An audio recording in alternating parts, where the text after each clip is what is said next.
ఒక అమ్మాయి తెల్లవారుజాము 4 లేచి చదువుకుంటుందంటే అది మార్చ్ అని అర్థం. ఒక అబ్బాయి తెల్లవారుజాము 4 లేచి చదువుకుంటున్నాడంటే అది సెప్టెంబర్ అని అర్థం. The relationship between March and September should be like a fish.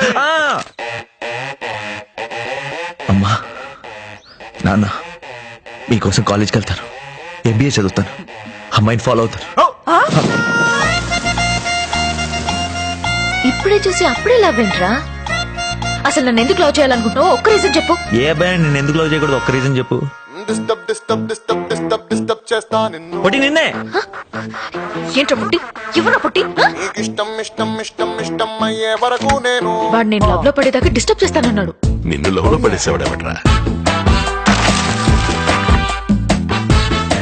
ప్రతి అర్థమైన వాడు డిస్టర్బ్ అవుతున్నాడు, నువ్వు మాత్రం అవట్లేదు.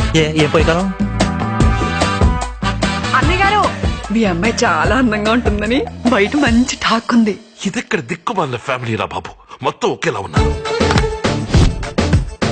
వీడు మామూలుడు కాదే, జంటూ పాప్ కూడా తలనొప్పి తెప్పించే రకం వీడు. మన బ్యాచ్ లో లవ్ స్టోరీలు, చేజింగ్లు, పోలీస్ స్టేషన్ లేవని తెగ ఫీల్ అయిపోతున్నా. ఇంకా బాబు గారి లవ్ స్టోరీ మినిమం 4 ఏళ్ళు మాట్లాడుకోవాలి. తదాస్తు. పరిగెత్తి పరిగెత్తి బతికేదాన్ని జింక అంటారు, ఆగి ఆగి కొట్టేదాన్ని పులి అంటారు. ఎవరు క్లాస్ కొట్టరా? పాపను మొదలటమా? Side, side, side, please. We are the local. Side, side, side, please. We are the local.